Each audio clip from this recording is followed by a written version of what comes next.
একদিন পিছিয়ে মঙ্গলবার দেশে ফিরছেন বেগম জিয়া। বিমান নয়, আসবেন কাতারের রয়্যাল এয়ার অ্যাম্বুলেন্সে। নেতাকর্মীদের সুশৃঙ্খলভাবে অভ্যর্থনা জানানোর নির্দেশ মির্জা ফখরুলের। দিন দিন বেড়েই চলেছে প্লাস্টিক দূষণ, বাড়ছে স্বাস্থ্য ঝুঁকি। দেশে বছরে প্লাস্টিক বর্জ্য উৎপন্ন হয় 8.5 লাখ টন। নেওয়া হচ্ছে কঠোর পদক্ষেপ, জানালেন পরিবেশ উপদেষ্টা। 4 ঘন্টা পর নিয়ন্ত্রণে রাজধানীর পুরানা পল্টনে বাণিজ্যিক ভবনের আগুন, জানা যায়নি অগ্নিকাণ্ডের কারণ। বহুতল ভবনটিতে ছিল না পর্যাপ্ত অগ্নি নিরাপত্তা ব্যবস্থা। প্রতিদিন 100 থেকে 150 গরুর রিসিট হয়। এই রিসিট পেলে তো সারা বাংলাদেশ আর গরু ধরবে না কেউ। ওপেন দেখতেছি রাস্তাটা যাইতেছে, কিন্তু বাজারে আসলে এটা বৈধ হয়ে যায়। ভারতে গরু আসা দেশে গরুর দাম কমে যায়। ঈদুল আজহা সামনে রেখে সক্রিয় পশু চোরা কারবারিরা। সীমান্ত পার করে আনা ভারতের গরু মহিষ ঢুকছে দেশের বিভিন্ন হাট বাজারে। দুশ্চিন্তায় প্রান্তিক খামারি ও ব্যবসায়ীরা। এবং কাশ্মীরে হামলার আগাম খবর ছিল গোয়েন্দাদের কাছে। এলাকা ভুল থাকায় ঠেকানো যায়নি, দাবি ভারতীয় গণমাধ্যমের। সিন্ধু চুক্তি ভেঙে কাঠামো বানালে গুঁড়িয়ে দেওয়ার হুঁশিয়ারি পাকিস্তানের।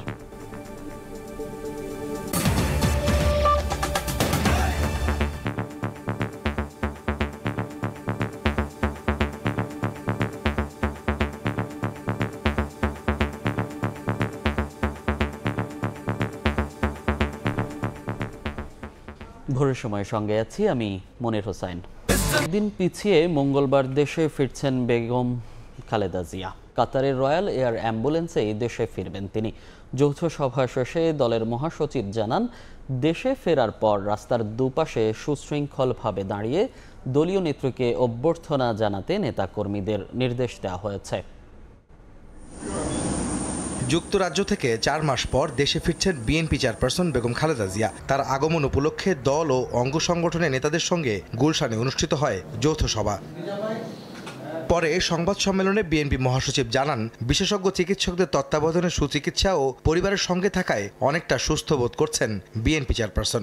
তাই দেশে ফেরার সিদ্ধান্ত নিয়েছেন তিনি। কাতারের রয়্যাল এয়ার অ্যাম্বুলেন্সে দেশে ফিরবেন বেগম খালেদা জিয়া। একটা ভালো পরিবেশ, বিশেষ করে পারিবারিক পরিবেশে, এবং একই সঙ্গে পরীক্ষা নিরীক্ষার মধ্য দিয়ে তার কিছুটা উন্নত চিকিৎসার মধ্য দিয়ে তিনি আল্লাহর অশেষ রহমতে আগের চাইতে অনেক সুস্থ বোধ করছেন। সেই কারণেই তিনি সিদ্ধান্ত নিয়েছেন যে তিনি এখন দেশে ফিরে আসবেন। দেশনেত্রী বেগম খালেদা জিয়া একটি বিশেষ বিমানে, কাতারের রয়্যাল অ্যাম্বুলেন্স, সেই অ্যাম্বুলেন্সের ফ্লাইটেই তিনি আমাদের দেশে, আমাদের মাঝে আবার ফিরে আসবেন। বিএনপি নেত্রীকে সুশৃঙ্খলভাবে অভ্যর্থনা জানাতে দলের নেতাকর্মীদের নির্দেশ দেন মির্জা ফখরুল। যানজট ও দুর্ভোগ এড়াতে ফেরার সময় বিমানবন্দর থেকে কাকলী পর্যন্ত এলিভেটেড এক্সপ্রেসওয়ে ব্যবহারে সর্বসাধারণের প্রতি আহ্বান জানান তিনি। নেতাকর্মীদের কাছে আমাদের আবেদন থাকবে, শৃঙ্খলা সহকারে রাস্তার দুই ধারে কোনো যানজট সৃষ্টি না করে তারা তাদের নেত্রীকে, এই মহান নেত্রীকে তারা অভ্যর্থনা জানাবেন। জনগণের কাছে আমাদের আহ্বান থাকবে, বিমানবন্দর থেকে কাকলী পর্যন্ত সেই জায়গাটা যেন তারা মেইন নিচে যে রাস্তা আছে সেটাকে অ্যাভয়েড করে তারা এলিভেটেড এক্সপ্রেসওয়েটাকে যেন নেওয়ার ব্যবস্থা করে। বেগম খালেদা জিয়ার সঙ্গে তার 2 পুত্রবধূ দেশে আসছেন বলে জানান বিএনপি মহাসচিব। এরকম নারী নেত্রী। আহমেদ সালেহীন, সময় সংবাদ, ঢাকা। রাষ্ট্র নিয়ে ছিনিমিনি খেলছে অন্তর্বর্তী সরকার, এমন অভিযোগ করে বিএনপির স্থায়ী কমিটির সদস্য হাফিজ উদ্দিন আহমেদের প্রশ্ন, করিডোরের নামে বাংলাদেশ যুদ্ধে জড়িয়ে পড়ছে কিনা। দলটির আরেক নেতা আব্দুস সালামের অভিযোগ, নির্বাচন নিয়ে তালবাহানা করছে সরকার। শনিবার রাজধানীর মতিঝিলে জাতীয় ক্রীড়া পরিষদ অডিটোরিয়ামে আত্মপ্রকাশ করল ক্রীড়াঙ্গনের নতুন সংগঠন। এ উপলক্ষে আয়োজিত অনুষ্ঠানে যোগ দেন সাবেক ফুটবলার ও বিএনপি স্থায়ী কমিটির সদস্য অবসরপ্রাপ্ত মেজর হাফিজ উদ্দিন আহমেদ। প্রধান অতিথির বক্তব্যে হাফিজ উদ্দিন আহমেদ অভিযোগ করেন, রাষ্ট্র নিয়ে ছিনিমিনি খেলছে অন্তর্বর্তী সরকার। একটি রাষ্ট্রকে নিয়ে তারা ছিনিমিনি খেলছে। এখন তো আরেক বিপদ সামনে উপস্থিত হয়েছে, মানবিক করিডোর। আমরা কি জনগণের সম্মতি ব্যতি রেখে যুদ্ধে জড়িয়ে পড়তে যাচ্ছি? বর্তমান সরকার নির্বাচন চায় না, তারা মুখে এটি বলে না, কিন্তু তাদের অঙ্গভঙ্গি, অন্যান্য কথাবার্তায়, উপদেষ্টাদের কথাবার্তায় আমাদের মনে প্রতীতি জন্মেছে যে এরা দেশের গণতন্ত্রকে আবার পূর্ণ মাত্রায় বিকশিত হওয়ার সুযোগ দেবে না। রাজধানীতে আলাদা অনুষ্ঠানে অংশ নিয়ে বিএনপির ভাইস চেয়ারম্যান আব্দুস সালামের অভিযোগ, নির্বাচন নিয়ে তালবাহানা করছে অন্তর্বর্তী সরকার। নির্বাচন নিয়ে তালবাহানা করছেন। পরিষ্কার কথা বলতে চাই, নির্বাচনের জন্যই আপনাদেরকে রাষ্ট্র ক্ষমতায় আনা হয়েছে। এই পর্যন্ত যে আলোচনা হয়েছে সংস্কারের বিষয়ে রাজনৈতিক দলগুলোর সাথে যতগুলোতে জনগণ তারা ঐক্যমত হয়েছে, সে ঐক্যমতকে সামনে রেখে আপনি নির্বাচনী শিডিউল অ্যানাউন্স করুন। নির্বাচনকে যেন কেউ বাধাগ্রস্ত করতে না পারে সেজন্য সবাইকে সজাগ থাকার আহ্বান জানান বিএনপি নেতারা। সংসদ সদস্য হওয়ার পরে রায়দুল ইসলাম শুভ, সময় সংবাদ, ঢাকা। 4 দফা আদায় সোহরাওয়ার্দী উদ্যানে হেফাজতের মহাসমাবেশে ঢল নামে জনতার। দ্রুত নারী কমিশন বাতিল ও শাপলা চত্বরে গণহত্যার বিচার দাবি করেন নেতারা। অনুরোধ জানান করিডোরের নামে দেশকে যুদ্ধক্ষেত্র না বানানোর। সমাবেশে বক্তারা আরও বলেন, আওয়ামী লীগ নিষিদ্ধ ও শেখ হাসিনার বিচারই হবে সংস্কারের প্রথম ধাপ। আগামী 23 মে সারা দেশে বিক্ষোভ কর্মসূচি পালন করবে হেফাজতে ইসলাম।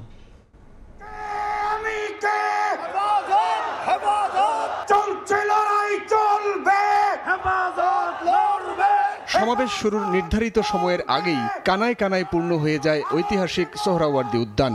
ভোর থেকেই সারা দেশ থেকে দলে দলে কর্মসূচিতে আসতে থাকেন হেফাজতে ইসলামের নেতাকর্মীরা। স্লোগানে স্লোগানে তুলে ধরেন দাবি দাওয়া।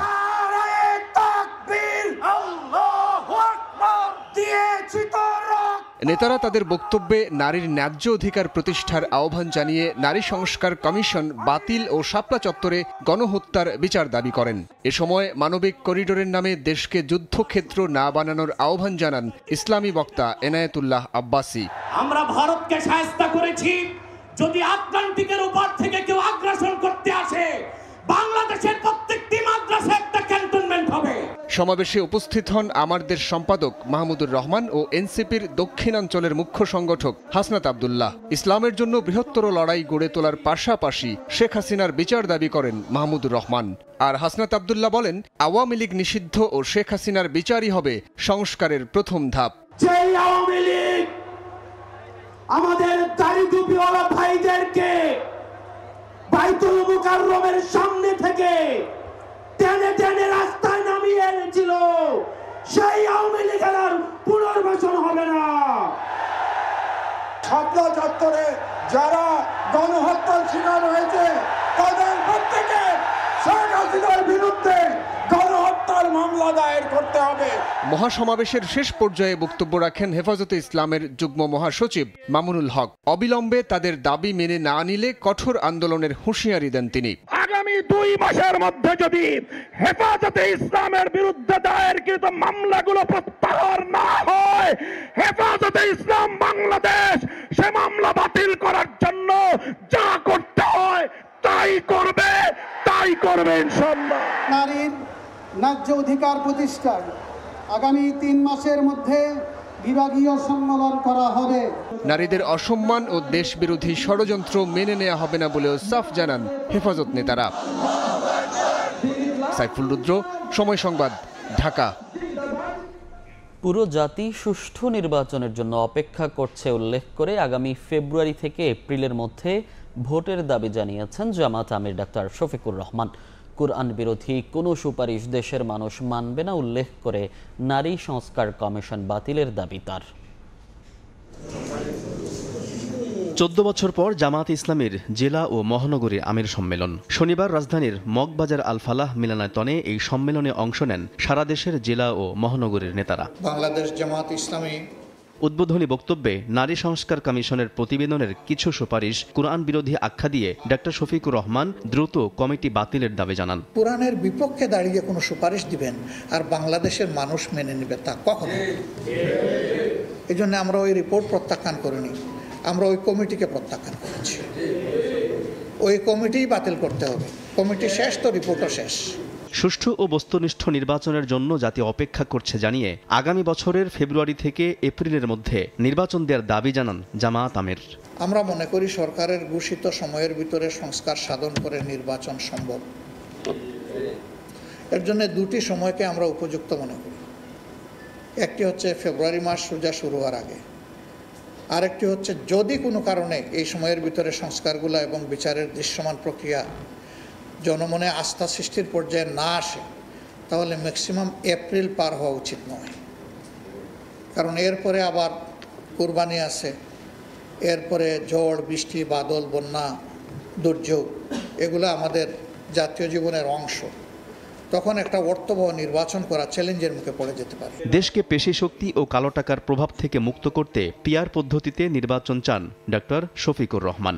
পেশি শক্তি এবং কালো টাকার প্রভাব থেকে মুক্ত করার জন্য আমরা বলেছি পিআর সিস্টেমে নির্বাচন হতে হবে। আলতাফ হোসাইন, সময় সংবাদ, ঢাকা। দেশের সার্বভৌমত্ব ঝুঁকিতে ফেলে মানবিক করিডোরের নামে পূর্ব তিমুরের মতো সামরিক জোন তৈরির দিকে নিয়ে যাওয়া হচ্ছে। অন্তর্বর্তী সরকারের বিরুদ্ধে এমন অভিযোগ করে করিডোর দেওয়ার সিদ্ধান্ত থেকে না সরলে রাজপথে নামার হুঁশিয়ারি দিয়েছে গণ অধিকার পরিষদ। শনিবার বিকেলে রাজধানীর ডিপ্লোমা ইঞ্জিনিয়ার্স ইনস্টিটিউশনে আয়োজিত অনুষ্ঠানে এ হুঁশিয়ারি দেন দলের সভাপতি নুরুল হক নূর। বলেন, রাজনৈতিক দল এবং জনগণের সঙ্গে আলোচনা না করে অন্তর্বর্তী সরকার করিডোর দেওয়ার সিদ্ধান্ত দিতে পারে না। এছাড়াও আগামী নির্বাচনে গণ অধিকার পরিষদের পক্ষ থেকে ৩০০ আসনে প্রার্থী দেওয়া হবে বলে জানান সাধারণ সম্পাদক রাশেদ খান। এদিন বিভিন্ন রাজনৈতিক ও পেশাজীবী দলের ৩ শতাধিক নেতা আনুষ্ঠানিকভাবে যোগ দেন গণ অধিকার পরিষদে।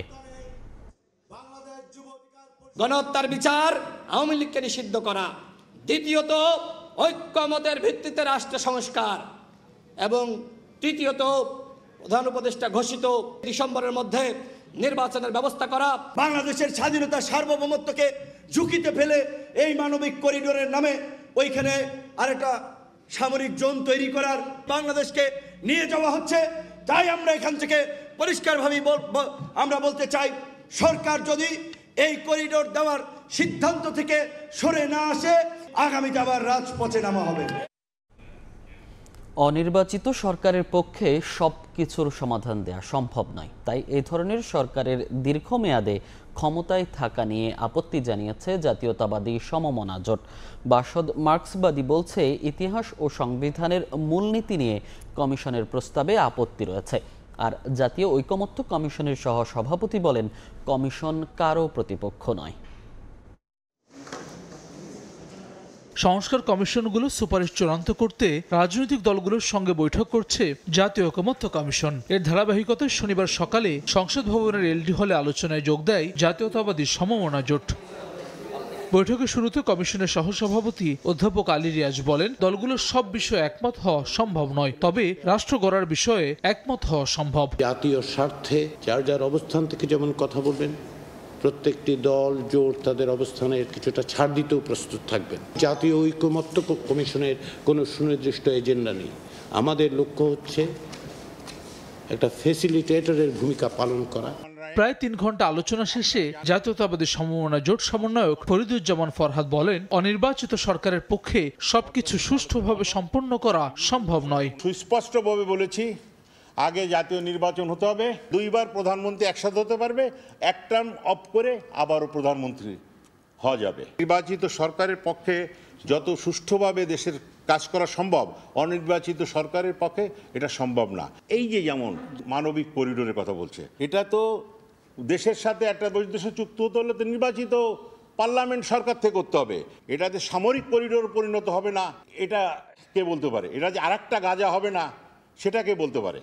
বিকেলে কমিশনের সঙ্গে বৈঠকে বসে মার্ক্সবাদী বাংলাদেশের সমাজতান্ত্রিক দল। 3.5 ঘন্টা আলোচনা শেষে দলটির সমন্বয়ক মাসুদ রানা বলেন, ইতিহাস ও সংবিধানের মূলনীতি নিয়ে কমিশনের প্রস্তাবনায় আপত্তি রয়েছে। পাকিস্তানি যে একটা ঔপনিবেশিক শাসনের বিরুদ্ধে বাংলাদেশের জনগণ দীর্ঘ লড়াই করেছে এবং সেখানে 52, 62, 66, 69 এই আন্দোলনের ধারাবাহিকতায় 71 এবং এই পুরো আন্দোলনের মধ্যে যে বিষয়গুলো ছিল, একটা হলো শোষণ মুক্তির চেতনা ছিল, মানুষ শোষণ থেকে মুক্তি পাবে, ধর্মনিরপেক্ষতার চেতনা ছিল এবং সেই সময় সমাজতন্ত্রের চেতনাও ছিল। এই সংস্কার প্রতিবেদনের যে রিপোর্ট, সেই রিপোর্টে এই বিষয়গুলোকে যথার্থভাবে আনা হয়নি বলে আমরা মনে করি।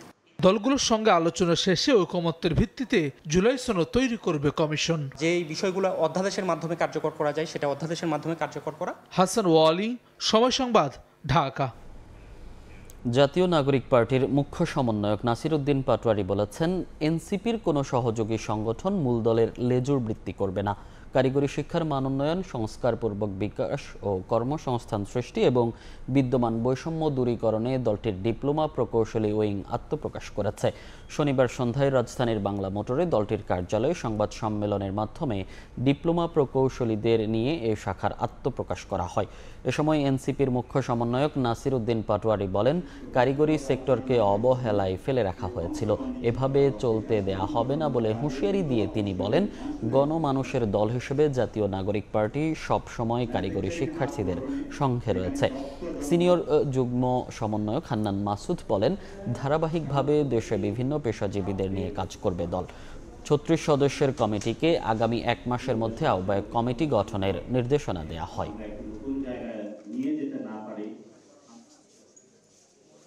সহযোগী সংগঠন হবে, সেখানে আমরা জাতীয় নাগরিক পার্টি থেকে কিছু নীতিমালা নিয়েছিলাম। এই নীতিমালা অনুযায়ী যেই সহযোগী সংগঠনগুলো হবে তাদের আলাদা গঠনতন্ত্র থাকবে, তাদের সেই কনস্টিটিউশন অনুযায়ী তারা স্বাধীনভাবে চলাফেরা করবে এবং জাতীয় নাগরিক পার্টির থেকে তারা আদর্শিকভাবে ঐক্যবদ্ধ থাকবে। এবং আমরা কোনো সংগঠনকে লেজুর ভিত্তিক করব না বলে আমরা অতীত প্রতিশ্রুতি দিয়েছিলাম। আমাদের এই প্রতিশ্রুতি ভবিষ্যতে ইনশাআল্লাহ যাত্রা থাকবে। ৪ ঘন্টার চেষ্টায় নিয়ন্ত্রণে এসেছে রাজধানীর পুরানা পল্টনের সাব্বির টাওয়ারের আগুন। ফায়ার সার্ভিস জানিয়েছে, বহুতল ভবনটিতে ছিল না পর্যাপ্ত অগ্নি নিরাপত্তা ব্যবস্থা। তাৎক্ষণিকভাবে জানা যায়নি ক্ষয়ক্ষতির পরিমাণ। নিয়ম অনুযায়ী বহুতল ভবনের ছাদ থাকবে উন্মুক্ত। অগ্নি দুর্ঘটনায় ছাদ থেকেই চলবে উদ্ধার কাজ, কিন্তু সেই ছাদেই আগুন। এমনকি ভবন জুড়ে ছিল না পর্যাপ্ত অগ্নি সুরক্ষা ব্যবস্থা। রাজধানীর পুরোনো পল্টনে এই ১১তলা ভবনের ছাদে অবৈধভাবে তৈরি টিনশেড গোডাউনের আগুন নিয়ন্ত্রণে কাজ করে ফায়ার সার্ভিসের ৭টি ইউনিট। তাদের ৪ ঘন্টার চেষ্টায় সেই আগুন নিয়ন্ত্রণে আসে, তবে তাৎক্ষণিকভাবে অগ্নিকাণ্ডের কারণ ও ক্ষয়ক্ষতির পরিমাণ জানা সম্ভব হয়নি। তবে প্রত্যক্ষদর্শী এবং ভবনটির ব্যবসায়ীরা জানান, শনিবার সন্ধ্যা ৬টায় একবার শর্ট সার্কিটের ঘটনা ঘটে, যেটি তাৎক্ষণিকভাবে ঠিক করা হয়। তবে পরবর্তীতে রাত ৮টা ২০ থেকে ২৫-এর দিকে আবারও শর্ট সার্কিট থেকে অগ্নিকাণ্ডের সূচনা হয়। এই মার্কেটটাতে পুরো ইলেকট্রিক মার্কেট। এই ইলেকট্রিক মার্কেটের মারামারিতে গোডাউন থাকে, উপরে 7তলা যত উপরে গোডাউনগুলো রাখা থাকে, ওইখান থেকে সম্ভবত আগুনটা লাগছে। অনেক ধোঁয়া দেখা গেছে, অনেক আগুন দেখা যায় না, খালি ধোঁয়া দেখা যাচ্ছে, অনেক ধোঁয়া, অনেক খুব শর্ট সার্কিটে লাগছে। টিন কেটে দেয়াল ভেঙে ভেতরে প্রবেশ করেন ফায়ার ফাইটাররা। আশেপাশের ভবনগুলোর রিজার্ভার থেকে পানি নিয়েও আগুন নেভাতে বেগ পেতে হয়েছে ফায়ার সার্ভিসকে। 11তলা ভবনের ছাদে আরেকটা টিন শেড ভবন ছিল, প্রায় পুরো ছাদ জুড়েই, এবং এই টিন শেডের ভিতরে প্রচুর পরিমাণ বৈদ্যুতিক সাজ সরঞ্জামাদি বিভিন্ন রকম মালামাল ছিল এবং এতে ভেন্টিলেশনের কোনো ব্যবস্থা ছিল না। 11তলা ভবনের বেশিরভাগই ইলেকট্রনিক ডিভাইসের দোকান। ছাদে থাকা ঝাড়বাতি ও বাল্ব তৈরির কারখানা এবং গুদামেই আগুনের ঘটনা ঘটেছে বলে জানান স্থানীয়রা। আল আমিন তুষার, সময় সংবাদ, ঢাকা। অত্যাধুনিক গ্যান্ট্রি ক্রেনের সিসিটি এবং এনসিটিকে টেক্কা দিয়ে কন্টেইনার হ্যান্ডেলিংয়ে এগিয়ে যাচ্ছে চট্টগ্রাম বন্দরের ম্যানুয়াল পদ্ধতির টার্মিনাল জিসিবি। জাহাজে থাকা ক্রেন ও শ্রমিকদের হাতেই প্রতিদিন গড়ে ৭৫০-র বেশি কন্টেইনার হ্যান্ডেলিং করছে সবচেয়ে পুরাতন এই টার্মিনাল। অথচ বাকি দুটি টার্মিনালের বিপরীতে সুযোগ সুবিধায় জিসিবি অনেকটাই পিছিয়ে রয়েছে। সাক্ষত টিপুর ক্যামেরায় বিস্তারিত জানাচ্ছেন কমল দে। চট্টগ্রাম বন্দরের জেনারেল কার্গোবাদ জিসিবিতে জাহাজের এই সারি বলে দিচ্ছে আধুনিক সুযোগ সুবিধা বঞ্চিত এই টার্মিনাল কতটা ব্যস্ত সময় পার করছে। জাহাজে থাকা ক্রেন এবং শ্রমিকেরা ম্যানুয়াল পদ্ধতিতে জাহাজ থেকে যেমন আমদানি পণ্যবাহী কন্টেনার নামিয়ে আনছে, তেমনি জাহাজে তুলে দিচ্ছে রপ্তানি পণ্য। কন্টেনার রাখার নির্ধারিত ইয়ার্ড কিছুটা দূরবর্তী হয়, জাহাজ থেকে নামানো কন্টেনার লরিতে করে আনা নেওয়া করতে হয় বলে কিছুটা সময় ক্ষেপণ হয়। এখানে জিসিবি সব জাহাজগুলোর নিজস্ব যে ক্রেনগুলো থাকে সেই ক্রেনগুলো ব্যবহার করে, পাশাপাশি আমাদের অন্যান্য যে সমস্ত কর্মীরা রয়েছেন বন্দরের সাথে সংশ্লিষ্ট বিভিন্ন কাজের, তারা ম্যানুয়াল স্টোমের মাধ্যমে এখানকার পারফরমেন্সটা এনশিওর করেন। বন্দরের তথ্য অনুযায়ী 14টি অত্যাধুনিক গ্যান্ট্রি ক্রেনের New Mooring container terminal NCT এবং 4টি গ্যান্ট্রি ক্রেনের চিটাগং কন্টেইনার টার্মিনাল সিসিটি প্রতি ঘন্টায় 18 থেকে 19টি কন্টেইনার হ্যান্ডেলিং করছে। এক্ষেত্রে জিসিবিও পিছিয়ে নেই, বরং সাম্প্রতিক সময়ে বন্দরের পক্ষ থেকে তদারকি জোরদার করায় কন্টেইনার হ্যান্ডেলিংয়ে সমান তালে এগিয়ে যাচ্ছে জিসিবি টার্মিনাল। সিসিটি এনসিটিতে যে পরিমাণ কন্টেইনার লোডিং আনলোডিং হচ্ছে, পূর্বে জিসিবি অনেক পিছিয়ে ছিল, বাট ইদানিংকালে জিসিবিও এগিয়ে আসতেছে। কার্গো বার যেগুলো আছে তারাও মোটামুটি উল্লেখযোগ্যভাবে এগিয়ে যাচ্ছে কন্টেইনার কার্গো হ্যান্ডলিংয়ে। তবে জিসিবি বার্থ অপারেটরদের দাবি, স্বাধীনতার পর এই টার্মিনাল দিয়েই বন্দরের কার্যক্রম শুরু হলো, সময়ের সঙ্গে আধুনিক হতে পারেনি। এক্ষেত্রে স্ট্যাডাল ক্যারিয়ার, এমটি হ্যান্ডেলারের মতো যন্ত্রপাতির ব্যবস্থা হলে জিসিবির সক্ষমতা দ্বিগুণ হয়ে উঠবে। একই সঙ্গে কন্টেইনার ইয়ার্ডকে জাহাজের কাছাকাছি অবস্থানে নিয়ে আসার দাবি তাদের। প্রোডাক্টিভিটির দিক থেকে জিসিবি অনেক এগিয়ে আছে সিসিটি এবং এনসিটি থেকে। কিন্তু শ্রমিকরা প্রশিক্ষিত, সঠিক প্ল্যানিংয়ের মাধ্যমে কাজ হয় এবং তাদের মেধা এবং যে শ্রম দিয়ে তারা কাজ করে একটা সুষ্ঠু বার্থ অপারেটিং সিস্টেমের আন্ডারে, এটার ফলশ্রুতিতে প্রোডাক্টিভিটি অনেক বেড়ে গেছে এবং যেটা যান্ত্রিক উপকরণের সাথে পাল্লা দিয়ে তারা অনেক এগিয়ে আছে। একসঙ্গে বিশাল আকৃতির 4টি জাহাজ ভেড়ানোর সক্ষমতা থাকা এনসিটি 44%, 2টি জাহাজের সক্ষমতা সম্পন্ন সিসিটি 19% এবং 3টি জাহাজ ভেড়ানোর সক্ষমতায় 37% কন্টেইনার হ্যান্ডেলিং করছে জিসিবি। আর চট্টগ্রাম বন্দরে বছরে হ্যান্ডেলিং করছে 32 লাখের বেশি কন্টেইনার। সিসিটি কিংবা এনসিটিতে যেখানে গ্যান্ট্রি ক্রেনের মতো উন্নত যন্ত্রপাতি ব্যবহার হচ্ছে, এখানে সাধারণ যারা শ্রমিক রয়েছেন তারাই এগিয়ে নিচ্ছে বন্দরের কার্যক্রমকে। চট্টগ্রাম বন্দরের জিসিবি থেকে কমল দে, সময় সংবাদ। রেখে পশু চোরাচালানে সক্রিয় হয়ে উঠেছে সীমান্তের চোরাকারবারিরা। রাতের অন্ধকারে সীমান্তের কাঁটা তার পেরিয়ে দেশে আসা চোরাই পশুর চালান নির্দিষ্ট বাজারে টাকার বিনিময়ে বৈধ হয়ে যাচ্ছে। চোরাচালান হওয়া এসব পশু ঢুকছে রাজধানী সহ দেশের বিভিন্ন প্রান্তের বাজারে। এতে দুশ্চিন্তায় প্রান্তিক কৃষক, খামারি ও ব্যবসায়ীরা। লাগাম টেনে ধরতে বিজিবি চেষ্টা করলেও প্রভাবশালীদের ছত্রছায়ায় বেপরোয়া চোরাকারবারিরা। সিলেট অঞ্চলের সীমান্ত এলাকা ঘুরে আমিনুল ইসলামের রিপোর্ট, ছবি তুলেছেন নৌশাদ আহমেদ চৌধুরী।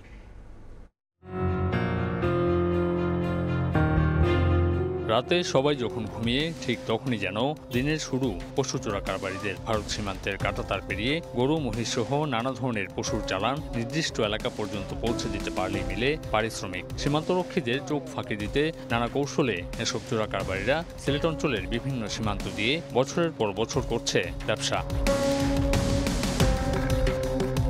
অন্যদিকে বিজিবির অভিযানে প্রায় ধরা পড়ছে পশুর চালান, তবুও থামছে না অসাধু এই কারবার। পশু বোঝাই এমনই একটি ট্রাককে অনুসরণ করে সময় সংবাদ। ঈদুল আজহা সামনে রেখে পশুর চোরাচালান বাড়াতে সক্রিয় চক্রের সদস্যরা। ভারতের অভ্যন্তরে নানা কৌশলে লুকিয়ে সীমান্ত পর্যন্ত আনা হচ্ছে এসব পশু। রাতে চালান হওয়া পশু দিনের আলোতে বিভিন্ন হাট বাজারে বিক্রি ও পরিবহন হচ্ছে অনেকটা প্রকাশ্যেই।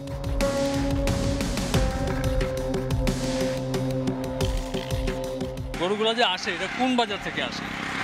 বুগলা বাজার। এখন হরিপুরে এদিকে হালকা আসে আর এদিকে ছাতকের ওদিকে কিছুটা হালকা আসে। সুনামগঞ্জের দোয়ারা বাজার উপজেলার ভারত ঘেঁষা বুগলা বাজারে সময় সংবাদ। বিভিন্ন ফার্মের নাম দিয়ে বাজারে রয়েছে পশু রাখার অস্থায়ী ঘর। অভিযোগ আছে এখানেই মিলে ভারতীয় গরু মহিষের দেশি ছাড়পত্র। এলাকাবাসী বলছেন সবকিছুই চালাচ্ছে প্রভাবশালী সিন্ডিকেট। তো আমরা ওপেন দেখতেছি, রাস্তাটা যাইতেছে, কিন্তু বাজারে আসলে এটা বৈধ হয়ে যায়। নিজের পক্ষে 500 গরু 1000 গরু দেখাইতে পারবো। প্রতিদিন 100 থেকে 150 গরুর রিসিট হয়। এই রিসিট পেলে তো সারা বাংলাদেশ আর গরু ধরবে না কেউ। 60 থেকে 70টা ট্রাক প্রতিদিন যায় এবং ট্রাক ছাড়াও পায়ে হেঁটে এই রাস্তা দিয়ে যায় অনেক গরু। বাজারে ভারতীয় পশু ঢুকে পড়ায় দুশ্চিন্তায় প্রান্তিক কৃষক, খামারি ও ব্যবসায়ীরা। দেশি গরুর দাম তো বেশি হবে, ভারতীয় গরু আসা দেশি গরুর দাম কমে যায়। যেগুলো বিক্রি 1 লাখ, বিঘে 60,000, 70,000, 80,000, উঠো মানে 20-25,000 টাকা কম। অবশ্য চোরাকারবারীদের ঠেকাতে নিয়মিত অভিযান চলছে বলে জানায় আইন শৃঙ্খলা বাহিনী। ভারতীয় গরু বাজারে ঢুকলে আমাদের লোকাল যারা কারবারি আছে, ব্যবসায়ী আছে, লালন পালন করে বড় করতেছে, ওদের লস। ঈদ উপলক্ষে আমরা সর্বোচ্চ সতর্ক আছি এবং আমাদের চেকপোস্টের সংখ্যা বৃদ্ধি করেছি যাতে কোনো চোরাচালান এই এলাকা দিয়ে না হয়। যারা ক্যারিয়ার তাদেরকে আলটিমেটলি ধরা যায়, বা যারা এর পিছনে নেপথ্যে থাকে, যারা চোরাকারবারীদের ছোট ছোট চোরা কারবারিদের মদত দেয় তাদেরকে আসলে আইডেন্টিফাই করাটা ডিফিকাল্ট, বাট আমরা চেষ্টা চালিয়ে যাচ্ছি। সিলেটের জৈন্তাপুর, কানাইঘাট, বিছানাকান্দি, প্রতাপপুর, সুনামগঞ্জের দোয়ারা বাজার সহ বেশ কিছু সীমান্ত এলাকা হয়ে পশু চোরাচালানের অভিযোগ দীর্ঘদিনের। বাজারে ভারতীয় গরু উঠলে কপাল পোড়ে দরিদ্র কৃষকের, পাশাপাশি ক্ষতির মুখে পড়েন এসব দেশীয় গরুর খামারি এবং ব্যবসায়ীরা। ঈদকে কেন্দ্র করে সীমান্তে চোরাচালানকারীরা সক্রিয় হয়ে উঠলেও প্রশাসনের নজরদারি থাকলে তা অনেকাংশেই কমে আসবে বলে মনে করেন সুধীজনরা। আমিনুল ইসলাম, সময় সংবাদ, সিলেট। ভোরের সময় আরও থাকছে আলু সংরক্ষণে কোটা পদ্ধতি। মুন্সিগঞ্জে হিমাগারে জায়গা পাচ্ছে না স্থানীয় কৃষকরাই। ফড়িয়া ও ব্যবসায়ীদের যোগসাজশে হয়ে যায় আগাম বুকিং, ফসল নষ্ট হওয়ার শঙ্কায় চাষিরা। আলু সংরক্ষণে কোটা পদ্ধতির কারণে মুন্সিগঞ্জের হিমাগারে জায়গা পাচ্ছেন না স্থানীয় কৃষকরা। ফসল নষ্ট হওয়ার শঙ্কায় তারা। জেলায় দেরিতে আলু ফলনের সুযোগে ফড়িয়া ও ব্যবসায়ীদের যোগসাজশে আগাম বুক হয়ে যায় হিমাগার। স্থানীয় কৃষকদের অগ্রাধিকার ভিত্তিতে হিমাগারে আলু রাখার সুযোগের পরামর্শ কৃষি অর্থনীতিবিদদের। শরীফ রুবেলের ছবিতে মুন্সিগঞ্জ ঘুরে এসে বিস্তারিত জানাচ্ছেন সাইফুল ইসলাম। 2 বিঘা জমিতে 170 মন আলু উৎপাদন করেন মুন্সিগঞ্জ সদরের কৃষক শাহ আলম। একদিকে আলুর দরপতন, অন্যদিকে হিমাগারে জায়গা না পেয়ে সংরক্ষণ করছেন নিজ বাড়ির আঙিনায়। এতে ফসল নষ্ট হওয়ার শঙ্কা আছে। আমার মুন্সিগঞ্জে যা কোল্ড স্টোর আছে সবগুলি ফিল আপ হয়ে গেছে। ফিল আপ হয়ে যাওয়াতে এখন আমরা পরে আর আলু কোনো জায়গায় নিলে আমাকে আলু রাখে না। অন্যান্য জেলার তুলনায় মুন্সিগঞ্জে দেরিতে হয় আলুর ফলন। এই সুযোগে স্থানীয় ফড়িয়া ও ব্যবসায়ীরা কোটা পদ্ধতির মাধ্যমে আগাম বুকিং দিয়ে উত্তরবঙ্গের আলু এনে সংরক্ষণ করেন। ফলে বিপাকে জেলার আলু চাষিরা। স্টোরে মনে হয় উত্তরবঙ্গের আলু দিয়া আমাকে মুন্সিগঞ্জ শহরের কোল্ড স্টোর জায়গা জায়গা বের হচ্ছে আর বলতাছে জায়গা নাই, আপনি কোথায় রাইখা যাবেন যান। হিমাগার খালি পড়ে থাকে এমন দাবি করে বাধ্য হয়েই অন্য জেলার আলু সংরক্ষণ করা হয় বলে দাবি ফরিয়াদের। রংপুর, দিনাজপুর ওয়াল ডা করছে, ওই কারণে আমাদের দেশের মুন্সিগঞ্জের কিছু পার্টি গিয়া করছে, গিয়ে মাল আনছে, আনার পরে আস্তে আস্তে স্টোর বেড়ে গেছে, মুন্সিগঞ্জের মাল আটকে গেছে। হিমাগার মালিকদের দাবি সংরক্ষণ ক্ষমতার চেয়ে মুন্সিগঞ্জে কম আলু উৎপাদিত হয়। তবে কৃষি বিভাগ বলছে জেলার 58টি হিমাগারে সংরক্ষণ ক্ষমতা 5 লাখ টনের বেশি। তবে আলু উৎপাদন হয়েছে প্রায় 11 লাখ টন। বিভিন্ন ইনফ্রাস্ট্রাকচার হওয়ার কারণে কৃষি জমি কমে আসছে, কিন্তু কোল্ড স্টোরেজের ক্যাপাসিটি কিন্তু সেই রয়ে গেছে। তো ওই পরিমাণ আলু এখন মুন্সিগঞ্জের উৎপন্ন হচ্ছে না, মুন্সিগঞ্জের কোল্ড স্টোরেজগুলো ভরা সম্ভব হচ্ছে না। তখন তারা নর্থ থেকে আলু কিনে আনে মুন্সিগঞ্জের কোল্ড স্টোরেজে রাখার। স্থানীয় কৃষকদের অগ্রাধিকার ভিত্তিতে আলু সংরক্ষণের সুযোগ রাখার আহ্বান কৃষি অর্থনীতিবিদদের। যেখানে কোল্ড স্টোরেজ আছে সেখানে স্থানীয়ভাবে কৃষকরা যারা আলু সংরক্ষণ করতে চায় তাদেরই অগ্রাধিকার থাকবে, অন্যকে দেওয়ার মতো সুযোগ থাকে। তাহলে অন্যান্য এলাকার কৃষকদেরকে এখানে আলু সংরক্ষণের সুযোগ দেওয়া যেতে পারে।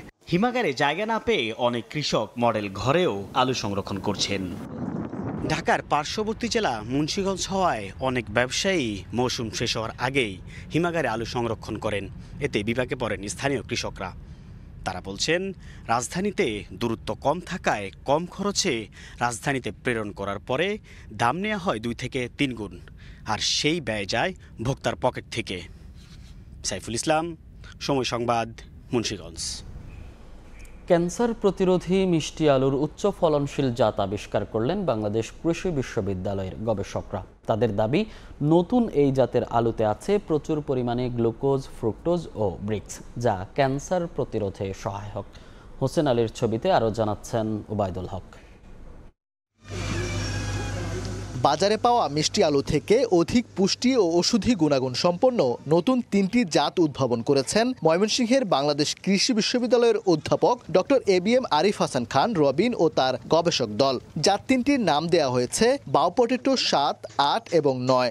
ইন্টারন্যাশনাল পটেটো সেন্টার, সেখানে এটা পলিক্রস ব্রিডিংয়ের মাধ্যমে উদ্ভাবন করা হয়েছে এই জাতগুলো, এবং সেখান থেকে আমরা সিডগুলো নিয়ে এসে সেগুলোকে আমরা ল্যাবে জার্মিনেট করে এবং 5 বছর ধরে বিভিন্ন রকম স্ক্রিনিংয়ের মাধ্যমে এই জাতগুলো আমরা পেয়েছি। নতুন জাতের এসব মিষ্টি আলু দেখতে গোলাপি, বেগুনি ও কমলা রঙের। গবেষকের দাবি, অ্যান্থোসায়ানিন ও ক্যারোটিন সমৃদ্ধ এই আলু নিয়মিত খেলে ক্যান্সার সহ বিভিন্ন রোগ প্রতিরোধে কার্যকর ভূমিকা রাখবে। এই জাতগুলো ছড়িয়ে দেওয়ার জন্য আমি মনে করি বাংলাদেশ কৃষি বিশ্ববিদ্যালয় ছাড়াও বাংলাদেশ সরকারের DAE কৃষি সম্প্রসারণ অধিদপ্তর ব্যাপকভাবে ভূমিকা রাখতে পারে। সারা বছর চাষযোগ্য এই আলু 90 থেকে 100 দিনে ঘরে তোলা সম্ভব। প্রচলিত জাতের চেয়ে ফলন পাওয়া যায় 3 গুণ বেশি। লাভবান হবেন কৃষকরা। নরমালি সুইট পটেটোর তুলনায় এগুলো হচ্ছে প্রথমত হচ্ছে পুষ্টিগুণ অনেক বেশি, হাই ইল্ডিং অনেক বেশি হয়, সময় কম লাগে। এটা যেন ব্যাপক হারে চাষ করা যায়, কৃষকরা যেন এটার প্রতি আগ্রহী হয়, এটার চেষ্টা আমরা করে যাচ্ছি। দেশে 24,000 হেক্টর জমিতে মিষ্টি আলু আবাদ হয়। বছরে উৎপাদন 2.5 লাখ মেট্রিক টন, তবে চাহিদা উৎপাদনের দ্বিগুণ। উদ্ভাবিত এই জাতগুলো ফলনে কম সময় লাগার কারণে একদিকে যেমন লাভবান হবেন কৃষকরা, তেমনি এই আলুতে বাড়তি পুষ্টিগুণ থাকার কারণে উপকৃত হবেন ভোক্তারা। নতুন এই জাতগুলো কৃষকের হাতের নাগালে পৌঁছাতে কাজ চলছে বলে জানিয়েছেন এই গবেষক। ওবায়দুল হক, সময় সংবাদ, ময়মনসিংহ। ট্রাক ভর্তি 8,500 কেজি অপরিপক্ক আম জব্দের পর বিনষ্ট করেছে প্রশাসন। শনিবার সকালে বাইপাস সড়ক থেকে একটি আম ভর্তি ট্রাক আটক করে বৈষম্য বিরোধী ছাত্র আন্দোলনের সদস্যরা পরে সদর উপজেলা নির্বাহী অফিসার সোয়াইব আহমদ ও সদর উপজেলা কৃষি অফিসার মনির হোসেন ঘটনাস্থলে পৌঁছে ট্রাকে থাকা আমগুলো অপরিপক্ক এবং কেমিক্যাল মিশ্রণের প্রমাণ পাওয়ায় তা জব্দ করেন। এ সময় মালিককে না পেয়ে আমগুলো রুলার দিয়ে ধ্বংস করা হয়। এছাড়া 417টি ক্যারেট নিলামে 67,500 টাকায় বিক্রি করে সরকারি কোষাগারে জমা রাখা হয়েছে।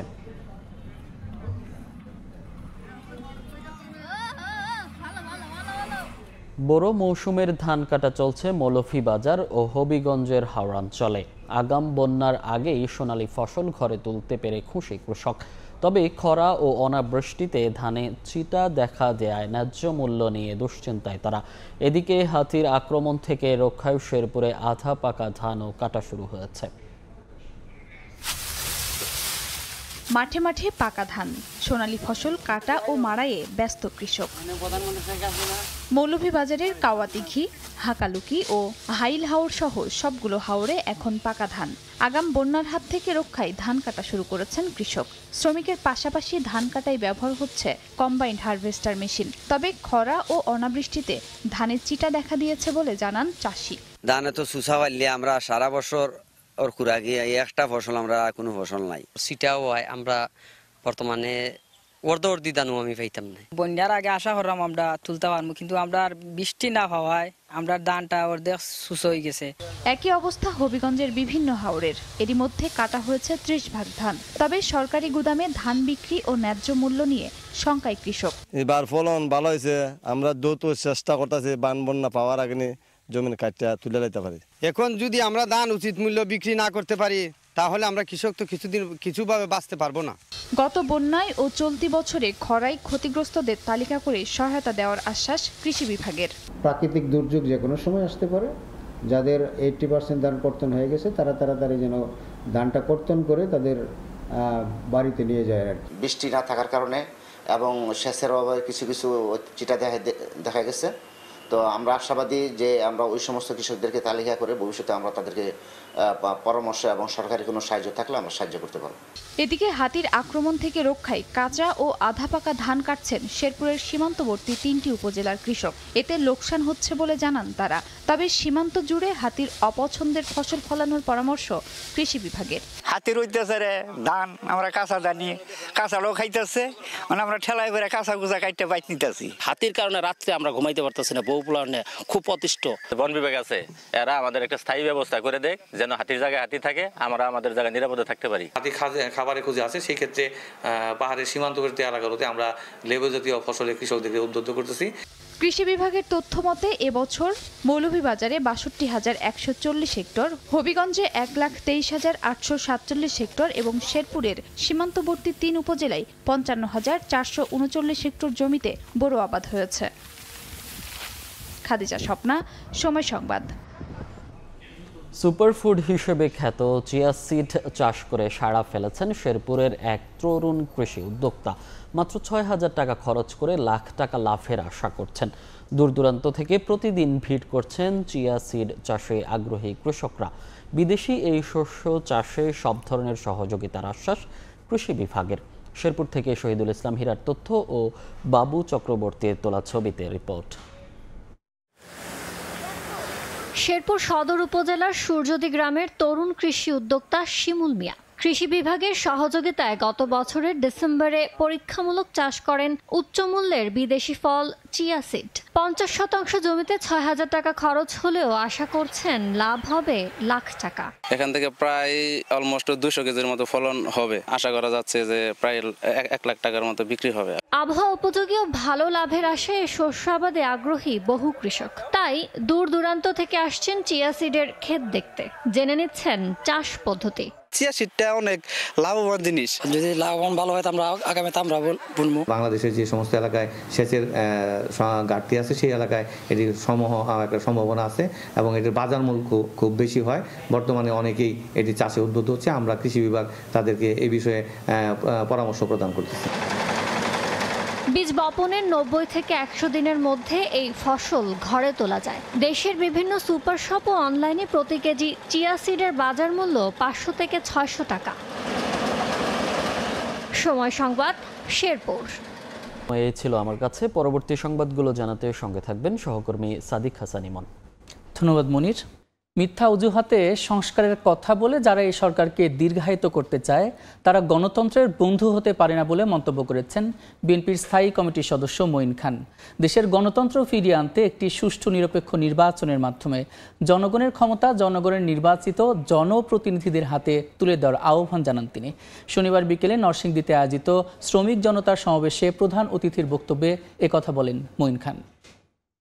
সংস্কারের কথা বলে মিথ্যা অজুহাত দিয়ে এই সরকারকে দীর্ঘায়িত করতে চায় তারা কখনো গণতন্ত্রের বন্ধু হতে পারে। আমরা স্পষ্ট ভাষায় বলে দিয়েছি যে আমরা এই সরকারকে সহযোগিতা করব। এই সরকারের উপরে মানুষ যে আস্থা রেখেছে, এই সরকার মানুষের সেই আস্থার প্রতি সম্মান প্রদর্শন করে একটি সুস্থ নিরপেক্ষ নির্বাচনের মাধ্যমে তারা এই দেশের পরিচালনার দায়িত্ব জনগণের হাতে পুনরায় ফিরিয়ে দিবে। প্রাথমিক শিক্ষার মান উন্নয়নে অন্তর্বর্তী সরকার কাজ করছে বলে জানালেন প্রাথমিক এবং গণশিক্ষা মন্ত্রণালয়ের উপদেষ্টা অধ্যাপক ডক্টর বিধান রঞ্জন রায় পোদ্দার। তিনি বলেন, শিক্ষার উন্নয়ন ঘটলে প্রাথমিক শিক্ষায় শিক্ষার্থীদের সংখ্যা আরও বাড়বে। শনিবার দুপুরে লক্ষ্মীপুর সদর প্রাথমিক বিদ্যালয়ের অনুষ্ঠান শেষে একথা বলেন তিনি। একটা প্রসঙ্গ ছিল আমাদের কোভিড, তখন প্রাথমিক বিদ্যালয়গুলো বন্ধ ছিল, ফলে অনেক বাচ্চারা চলে গেছে। তারপরে একটা প্রসঙ্গ ছিল আমাদের যে কারিকুলাম চালু হয়েছিল সেটা অভিভাবকরা গ্রহণ করেননি, এটা একটা সমস্যা তৈরি হয়েছিল। এবং এই সামগ্রিক অবস্থায় মিলে আমাদের প্রাথমিক শিক্ষার মানের ক্ষেত্রে অবনতি ঘটেছে। আমরা চেষ্টা করছি সেই মানের উন্নয়ন, এবং আমি আশা করি এই মানের উন্নয়ন ঘটলে প্রাথমিক শিক্ষা। মালিহা সুহরাওয়ার্দী, সময় সংবাদ। অস্ট্রেলিয়ার ইতিহাস গড়ে দ্বিতীয় মেয়াদে প্রধানমন্ত্রী নির্বাচিত হলেন অ্যান্থনি আলবানিজ। লিবারেল পার্টি নেতা পিটার ডাটন শুধু নির্বাচনেই হারিয়েছেন নিজের আসনও। দেশটির নির্বাচন কমিশনের হিসাব অনুযায়ী 150 আসনের মধ্যে লিবারেল পার্টি অন্তত 86টি আসন পেতে যাচ্ছে। বিশেষজ্ঞদের মতে জীবনযাত্রার ব্যয়, ট্রাম্প ঘেঁষা কট্টর রাজনীতি এবং স্বাস্থ্য খাতের সংকট সব মিলিয়ে ভোটারদের রায় গেছে স্থিতিশীলতার পক্ষে। সিডনির লেবার পার্টির সদর দফতরে সমর্থকদের উল্লাসের মাঝে বিজয়ের ঘোষণা দেন অস্ট্রেলিয়ার প্রধানমন্ত্রী অ্যান্থনি আলবানিজ। জানিয়ে দেন এবার সংখ্যাগরিষ্ঠতা আরও বেড়ে লেবার পার্টি ফের ক্ষমতায় আসছে। এই নির্বাচনের মধ্য দিয়ে আলবানিজ হলেন গত 2 দশকে প্রথম অস্ট্রেলীয় প্রধানমন্ত্রী যিনি পরপর 2 মেয়াদে জয় পেলেন। অস্ট্রেলিয়ান ইলেকটোরাল কমিশনের তথ্য অনুযায়ী 150 আসনের মধ্যে 86টিতে জয় পেতে চলেছে লেবার পার্টি, যা গতবারের তুলনায় 9টি আসন বেশি। বিপরীতে ডাটনের নেতৃত্বাধীন কনজারভেটিভ জোটের আসন নেমে এসেছে মাত্র 40-এ। বিশ্বজুড়ে অনিশ্চয়তার এই সময়ে অস্ট্রেলিয়ার নাগরিকরা প্রত্যাশা ও সংকল্প বেছে নিয়েছে। ন্যায়ের প্রতি বিশ্বাস ও একে অপরের প্রতি আস্থা নিয়ে আমরা আবার অস্ট্রেলিয়ার ভবিষ্যৎ গড়ার কাজে ফিরছি। পিটার ডাটনের পতন ছিল নাটকীয়। 24 বছর ধরে রাখা নিজের আসন ডিকসনও এবার খুইয়েছেন। ব্রিসবেনের এই আসনে লেবার প্রার্থী আলি ফ্রান্স প্রায় 60% ভোট পেয়ে ডাটনকে পরাজিত করেন, যেখানে ডাটন 22 বছর ধরে নির্বাচিত হয়ে আসছিলেন। পরাজয়ের ভাষণে তিনি দুঃখ প্রকাশ করে দায় স্বীকার করেন। নির্বাচনী প্রচারণায় আমরা যথেষ্ট ভালো করতে পারিনি, আর নির্বাচনের ফলাফলই তা জানিয়ে দিচ্ছে, এবং এর সম্পূর্ণ দায় আমি স্বীকার করছি। আমি প্রধানমন্ত্রীকে ফোন করে তার সাফল্যের জন্য অভিনন্দন জানিয়েছি। অস্ট্রেলিয়ার এবারের নির্বাচনের বড় ইস্যু ছিল জীবনযাত্রার ব্যয়, সাশ্রয়ী স্বাস্থ্যসেবা, আবাসন সংকট এবং অভিবাসন নীতি। বিশ্লেষকের মতে রাজনৈতিক দৃষ্টিকোণ থেকে আলবানিজের জয় এক বিস্ময়। বছর শুরুর দিকে জনপ্রিয়তা ছিল তলানিতে, তবে ট্রাম্পপন্থী ভাবমূর্তি, অভিবাসন ও চীনের বিরুদ্ধে কঠোর মনোভাব ডাটনের ওপর নেতিবাচক প্রভাব ফেলেছে। ব্রিটিশ প্রধানমন্ত্রী কিয়ার স্টারমার ও মার্কিন পররাষ্ট্রমন্ত্রী মার্কো রুবিও আলবানিজকে শুভেচ্ছা জানিয়েছেন এবং দ্বিপাক্ষিক সম্পর্ক জোরদারের আশ্বাস দিয়েছেন। মালিহা সুহরওয়ার্দী, সময় সংবাদ। অস্ট্রেলিয়া নির্বাচনে শুধু বিরোধী নেতা পিটার ডাটনের হার নয়, হার হয়েছে এক ধরনের রাজনীতিরও। গণমাধ্যমের ধারণা, যুক্তরাষ্ট্রের ডোনাল্ড ট্রাম্পের মতো কট্টর রক্ষণশীলতা আর বিভাজনমূলক বার্তা নিয়ে মাঠে নেমেছিলেন ডাটন। কিন্তু ভোটাররা স্পষ্ট জানিয়ে দিয়েছেন, ট্রাম্পীয় রাজনীতি অস্ট্রেলিয়ায় চলবে না। নিজের আসন হারিয়ে এখন এই বার্তায় বুঝে নিতে হচ্ছে ডাটনকে। অস্ট্রেলিয়ার সাধারণ নির্বাচনে পিটার ডাটনের পরাজয়ে এর মধ্যেই বিভিন্ন গণমাধ্যমে এর পেছনের কারণ নিয়ে শুরু হয়েছে বিস্তর গবেষণা। শুধু প্রধানমন্ত্রীর গদি নয়, নিজের দীর্ঘদিনের আসন ডিকসনও খুইয়েছেন তিনি। বিপরীতে অ্যান্থনি আলবানিজ চমক দেখিয়ে দ্বিতীয় মেয়াদে সংখ্যাগরিষ্ঠতা নিয়ে ফিরেছেন ক্ষমতায়। ডাটনের এই পরাজয়ের পেছনে তার সঙ্গে ট্রাম্পের চিন্তাধারার সাদৃশ্যকে দায়ী করছেন বিশ্লেষকরা। তার কট্টরপন্থী অবস্থান, অভিবাসন নীতিতে কঠোরতা আর চীনের প্রতি বিরূপ মনোভাব, সবকিছুতেই মিল পাওয়া যায় ডোনাল্ড ট্রাম্পের সঙ্গে। যদিও ডাটন এই তুলনা অস্বীকার করেছেন, তবে লিবারেলদের নির্বাচনী প্রচারণায় ট্রাম্পের প্রভাব ফুটে উঠতে দেখা যায় বলে জানায় গণমাধ্যম। কেবল নীতি নয়, দলীয় অবস্থানেও ছিল মার্কিন রিপাবলিকানদের ছায়া। জোট সরকারের তরফে গভর্নমেন্ট এফিসিয়েন্সি মন্ত্রীর পদে নিযুক্ত করা হয় জাসিন্তা নাম্পিজিনপা প্রাইসকে, যিনি প্রকাশ্যে মেক আমেরিকা গ্রেট অ্যাগেন টুপি পরে ছবি তোলেন, যা অস্ট্রেলীয় রাজনীতিতে বিরল এক দৃষ্টান্ত। এছাড়াও ডাটনের প্রতিশ্রুতি ছিল 40,000 সরকারি চাকরি কমানো, যা শুনে অনেকেই স্মরণ করেন ইলন মাস্কের ডিওজিইর কথা। এরপর যদিও জনরোষে পড়ে নিজেই সেই পরিকল্পনা থেকে সরে আসেন। ট্রাম্পের মতোই ডাটনও কর ছাড়, প্রতিরক্ষা ব্যয় বাড়ানো, স্বাস্থ্য খাতে $1 বিলিয়ন ব্যয়ের মতো বিপুল প্রতিশ্রুতি দিয়েছিলেন প্রচারণার সময়। আবার একই সঙ্গে বলেছেন সরকারি ব্যয় কমানোর কথা। এ ধরনের পরস্পর বিরোধী বার্তা ভোটারদের মধ্যে বিভ্রান্তি তৈরি করে। বিশ্লেষকরা বলছেন, যুক্তরাষ্ট্রে যেমন ট্রাম্প প্রশাসনের শুল্ক আরোপ আর বেপরোয়া নীতিমালা বাজারে অস্থিরতা তৈরি করেছে, তেমনি ডাটনের কথিত ট্রাম্প ঘেঁষার অর্থনীতি নিয়ে অস্ট্রেলীয়দের মধ্যেও উদ্বেগ সৃষ্টি হয়। বিশেষ করে যখন যুক্তরাষ্ট্র চীন সম্পর্ক আর বাণিজ্য যুদ্ধ নিয়ে ডাটন স্পষ্ট কোনো মতামত দিতে পারেননি। এ অবস্থায় ডাটনের এই পরাজয়কে অনেকেই দেখছেন ট্রাম্পীয় রাজনীতির হার হিসেবে। সাদিয়া তাসনিম, সময় সংবাদ। মক্কাগামী পথ বা রোড টু মক্কা উদ্যোগের 7 বছর পূর্ণ হয়েছে। হজ যাত্রীদের যাত্রা সহজ করতে নেওয়া এই ব্যতিক্রমী কর্মসূচির আওতায় এই পর্যন্ত প্রায় 9,40,000 মানুষ উপকৃত হয়েছেন। সৌদি আরব থেকে বিস্তারিত জানাচ্ছেন আরিফুর রহমান। যাত্রার আগেই সম্পন্ন হচ্ছে হজের যাবতীয় আনুষ্ঠানিকতা। সৌদি সরকারের বিশেষ কর্মসূচি মক্কাগামী পথ এখন হজযাত্রীদের জন্য বড় এক স্বস্তির নাম। Malaysia, Indonesia, Pakistan, Morocco, Bangladesh, তুরস্ক ও কোট ডি আইভোয়ার এই 7টি দেশের 11টি আন্তর্জাতিক বিমানবন্দর থেকে সরাসরি এই সুবিধা পাচ্ছেন হজযাত্রীরা। বিমানবন্দরেই সম্পন্ন হচ্ছে বায়োমেট্রিক তথ্য গ্রহণ, ই ভিসা ইস্যু, স্বাস্থ্য যাচাই এবং পাসপোর্ট প্রক্রিয়া। যাত্রীদের লাগেজও ট্যাগ করে সরাসরি পাঠানো হয় মক্কা বা মদিনায় তাদের নির্ধারিত আবাসে। ফলে সৌদিতে নেমেই হজযাত্রীরা পেয়ে যান এক ঝামেলামুক্ত অভিজ্ঞতা। 2017 সালে চালু হওয়া এই উদ্যোগে কাজ করছে সৌদি আরবের একাধিক সংস্থা। এর মধ্যে রয়েছে স্বরাষ্ট্র মন্ত্রণালয়, হজ ও ওমরা মন্ত্রণালয়, স্বাস্থ্য ও তথ্য মন্ত্রণালয়, সাধারণ বেসামরিক বিমান চলাচল কর্তৃপক্ষ এবং কাস্টমস ও পাসপোর্ট বিভাগ। হজ যাত্রীদের অভিজ্ঞতা আরো সহজ, নিরাপদ ও স্মরণীয় করে তুলতেই সৌদি সরকারের এই আধুনিক ও প্রযুক্তি নির্ভর পদক্ষেপ। আশা করা হচ্ছে ভবিষ্যতে আরো অনেক দেশ এই উদ্যোগের আওতায় আসবে। আরিফুর রহমান, সময় সংবাদ, সৌদি আরব। আসন্ন হজ মৌসুমে মক্কায় হজ যাত্রীদের জন্য আবাসন সুবিধা বাড়িয়েছে সৌদি কর্তৃপক্ষ। এবার প্রায় 18 লাখ হজ যাত্রীকে সেবা দিতে প্রস্তুত পবিত্র নগরী। বিদেশি হজ যাত্রীদের স্বাচ্ছন্দ্য এবং নিরাপত্তা নিশ্চিতে সর্বোচ্চ মানদণ্ড মেনে তৈরি করা হয়েছে এসব ভবন। সৌদি আরব থেকে বিস্তারিত জানাচ্ছেন আরিফুর রহমান। চলতি বছরের হজ মৌসুম ঘিরে মক্কায় আবাসন সক্ষমতা বৃদ্ধি করেছে সৌদি কর্তৃপক্ষ। এবার প্রায় 18 লাখ হজযাত্রীকে সেবা দেওয়ার লক্ষ্যে এ পর্যন্ত 3161টি ভবনকে লাইসেন্স দিয়েছে মক্কার মেয়র অফিস, যেখানে 4,29,000-এর বেশি কক্ষ প্রস্তুত। হজযাত্রীদের স্বাচ্ছন্দ্য ও নিরাপত্তা নিশ্চিতে সর্বোচ্চ মানদণ্ড মেনে তৈরি করা হয়েছে এসব ভবন।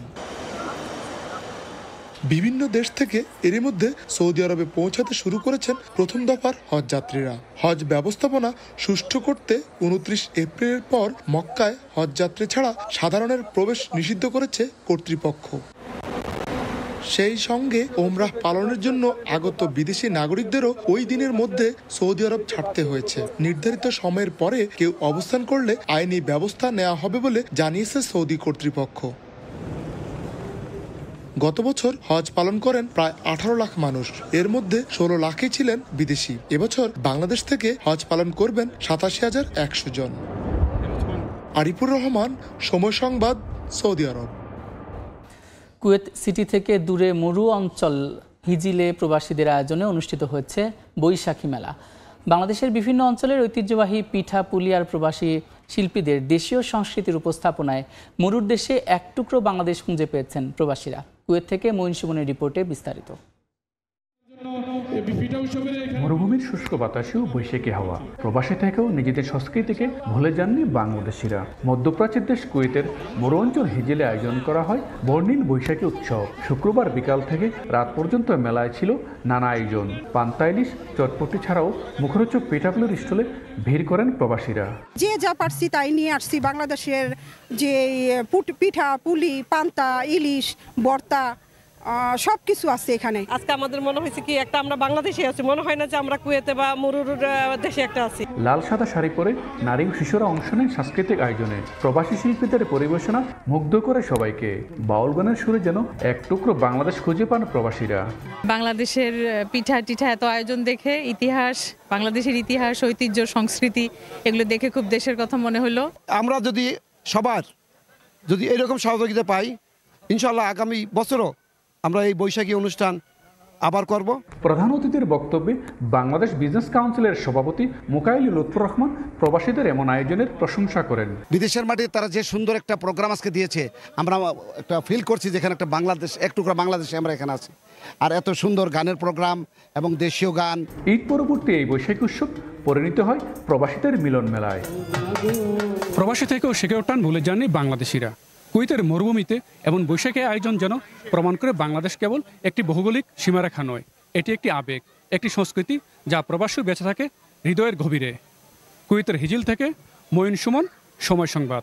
সৌদি আরবের জেদ্দায় শুরু হতে যাচ্ছে passport to the world 2025 festival. এই বিশেষ আয়োজন শুরু হবে আগামী 7 মে, যা চলবে 10 মে পর্যন্ত।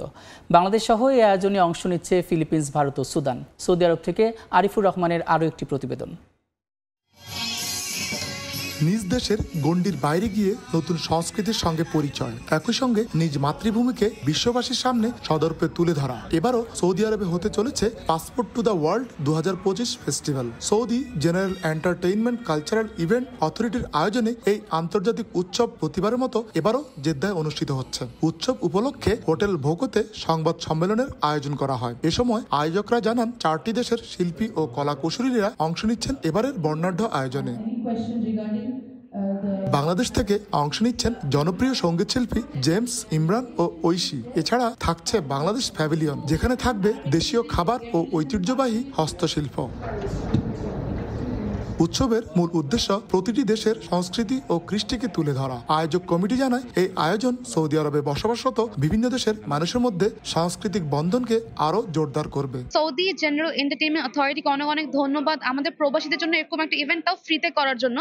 এন্ড একজন সিঙ্গার হিসেবে আমারও খুব বেশি ভালো লাগছে। আমরা মনে করছি যে এর ফলে বাংলাদেশ এবং সৌদি আরব দুটি দেশের মধ্যে আমাদের কালচারাল যে বন্ধন আছে, এই সাংস্কৃতিক বন্ধন এটা আরো দৃঢ় হবে। প্রবাসীরা মনে করেন তাদের কর্মব্যস্ত জীবনে এই উৎসব সাংস্কৃতিক বৈচিত্র্যকে উদযাপন করার একটি অনন্য সুযোগ। প্রতিটি দেশ এখানে তাদের সেরা কিছু তুলে ধরার সুযোগ পাচ্ছে। আগামী 10 মে পর্যন্ত চলবে এই উৎসব। আরিফুর রহমান, সময় সংবাদ। ফ্যাসিস্টের সঙ্গে জড়িত থাকলে এই সরকারের আমলে কখনোই বিসিবির দায়িত্ব পেতেন না বলে মন্তব্য করেছেন বিসিবি সভাপতি ফারুক আহমেদ।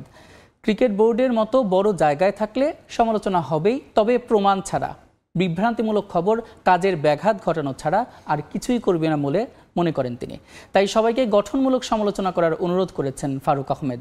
এদিকে নির্ধারিত সময়ে দ্বিপাক্ষিক সিরিজ খেলতে ভারত বাংলাদেশে আসবে বলেও প্রত্যাশা তার।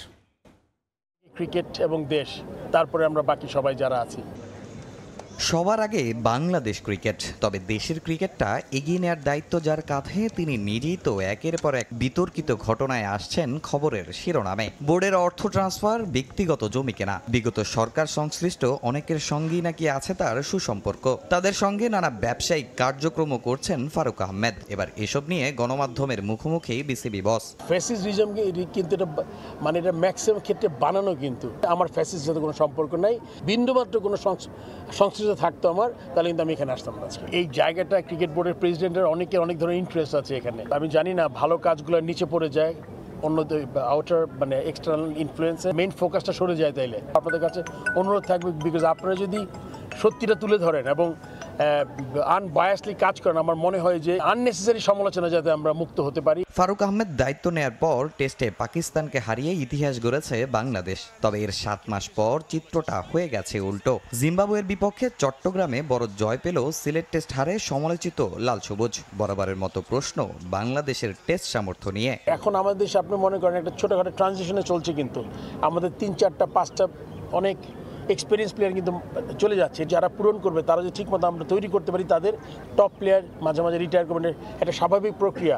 কিন্তু আমাদের নজর রাখতে হবে যে আমাদের পাইপলাইনটা আমরা ঠিকমতো এগিয়ে দিতে পারছি কিনা। আমাদের পাইপলাইন আপনার এখনও জিনিসটা ভাঙা অবস্থায় আছে, এটি নিয়ে আমাদের আরও বিশাল পরিকল্পনা করতে হবে। তৃতীয় বিভাগ মূল পর্বে সুযোগ পাওয়া 2 দলের হাতে ট্রফি তুলে দেন বোর্ড সভাপতি। এই টুর্নামেন্টের বিগত দিনের দুর্নীতি খুঁজতে দুদক অভিযান চালায় বিসিবিতে। ব্যক্তিগত স্বার্থে এই টুর্নামেন্ট আর ব্যবহার হবে না বলে জানান ফারুক। আমার আশা থাকবে এখান থেকে র ট্যালেন্ট বেরোবে এবং এটা আর যাতে কখনোই এটা অন্য কেউ কোনো ব্যক্তিগত স্বার্থ চরিতার্থ করার জন্য যাতে এটা ইনফ্লুয়েন্স করতে না পারে। এদিকে দ্বিপাক্ষিক সিরিজের জন্য এবছরের আগস্টে বাংলাদেশে আসার কথা ভারতের। তবে দেশটির গণমাধ্যমের দাবি এই সিরিজ না হওয়ার সম্ভাবনাই বেশি। যদিও বিসিবি বস আশাবাদী সূচি অনুযায়ী সিরিজ মাঠে গড়ানোর বিষয়ে।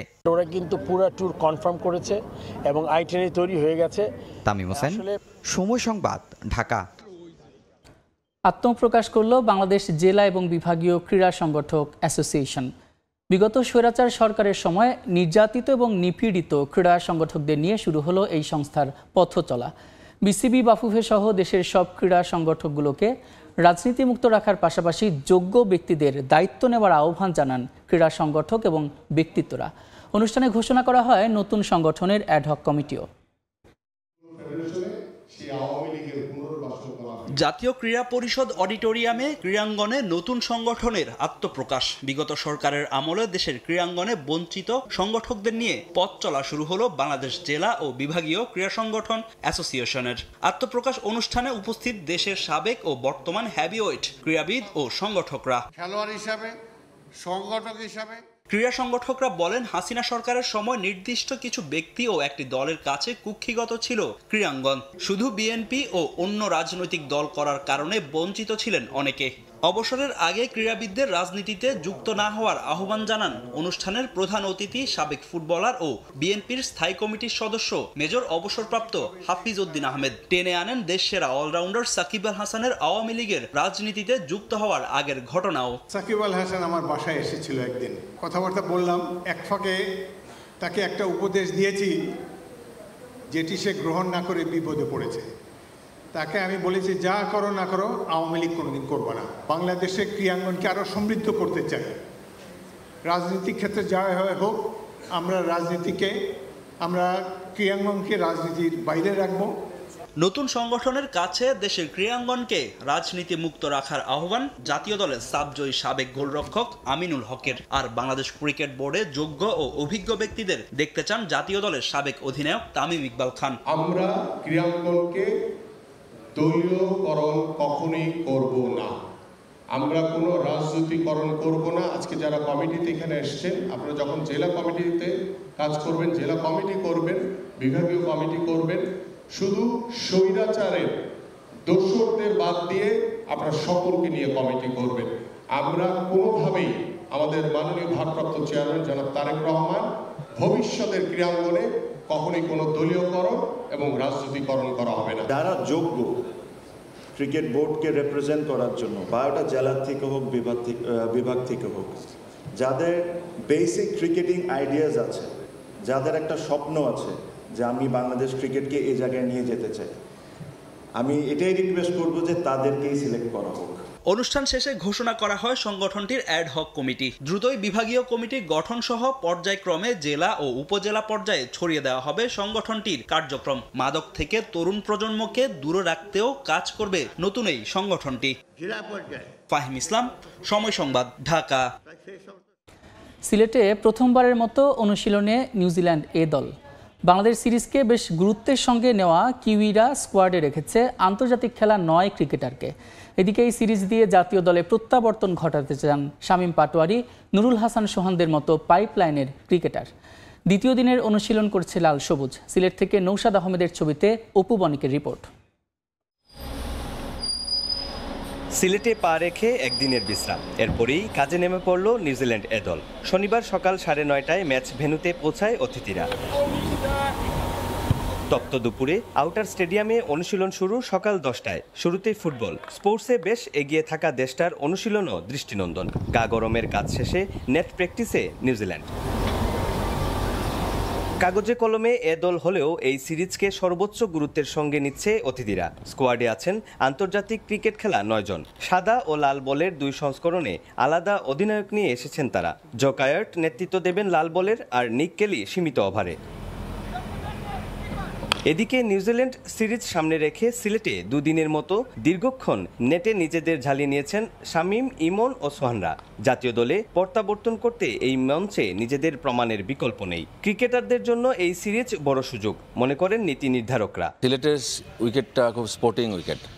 এখানে ভালো ব্যাটসম্যানদের জন্য অনেক কিছু আছে, ভালো বোলারদের জন্য অনেক কিছু আছে। তো আমি মনে করি আসলে এটা সুযোগ, যারা এখানে সুযোগ পেয়েছে তাদের আসলে এই জিনিসটা ধরে এবং তাদের ইমপ্রুভমেন্ট মানে আমাদের দেশের ইমপ্রুভমেন্ট। তাদের এখানে একটু ধৈর্যশীল ব্যাটিং করতে হবে, শর্টস খেলার প্রচুর সুযোগ পাবে তারা, সেটাকে কাজে লাগাতে হবে। আগামী 5ই মে শুরু হবে ওয়ানডে সিরিজ। সিলেট আন্তর্জাতিক ক্রিকেট স্টেডিয়ামে 3টি একদিনের ম্যাচ খেলবে 2 দল। একই ভেন্যুতে 7 ও 10ই মে হবে বাকি 2টি ম্যাচ। এরপর লাল বলের 2টি 4 দিনের ম্যাচও রয়েছে সূচিতে। প্রথমটি 14 থেকে 17ই মে এবং দ্বিতীয়টি 21 থেকে 24 মে। প্রথম 4টি ম্যাচ হবে সিলেটে, শেষ ম্যাচ মাঠে গড়াবে মিরপুরে।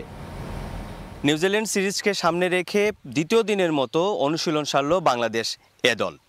ফিল্ডিং সেশন শেষে নেটে নিজেদেরকে ঝালিয়ে নিয়েছেন তারা। সোমবার নিউজিল্যান্ড এ দলের মুখোমুখি হতে যাচ্ছে বাংলাদেশ এ দল। সিলেটের আউটার স্টেডিয়াম থেকে অপু বণিক, সময় সংবাদ। আন্তর্জাতিক ক্রিকেট থেকে নিষিদ্ধ করা হলো কাগিসো রাবাদাকে। রিক্রিয়েশনাল ড্রাগ নেওয়ার জন্য সব ধরনের ক্রিকেট থেকে এই পেসারকে সাময়িকভাবে নিষেধাজ্ঞা দিয়েছে দক্ষিণ আফ্রিকার ক্রিকেট বোর্ড। এর ফলে আসন্ন টেস্ট চ্যাম্পিয়নশিপ ফাইনালে তার খেলা নিয়ে তৈরি হয়েছে অনিশ্চয়তা। এই ঘটনায় ক্ষমা চেয়ে বিবৃতি দিয়েছেন প্রোটিয়া পেসার। কদিন আগে হঠাৎই আইপিএল ছেড়ে জানিয়ে দিচ্ছে আরেকবার। একদিন পিছিয়ে মঙ্গলবার দেশে ফিরছেন বেগম জিয়া। বিমান নয়, আসবেন কাতারের রয়্যাল এয়ার অ্যাম্বুলেন্সে। নেতাকর্মীদের সুশৃঙ্খলভাবে অভ্যর্থনা জানানোর নির্দেশ মির্জা ফখরুলের।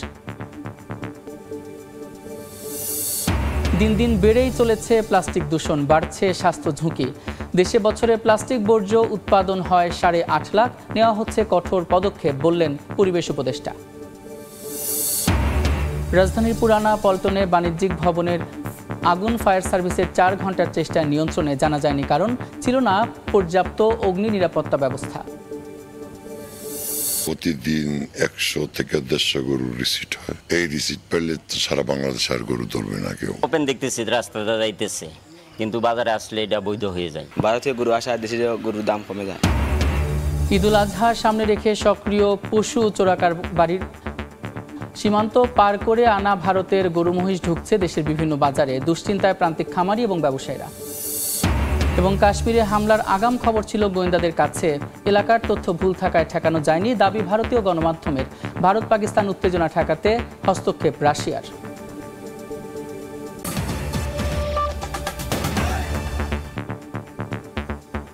এই ছিল ভোরের সময়, সঙ্গে থাকুন সময়ের।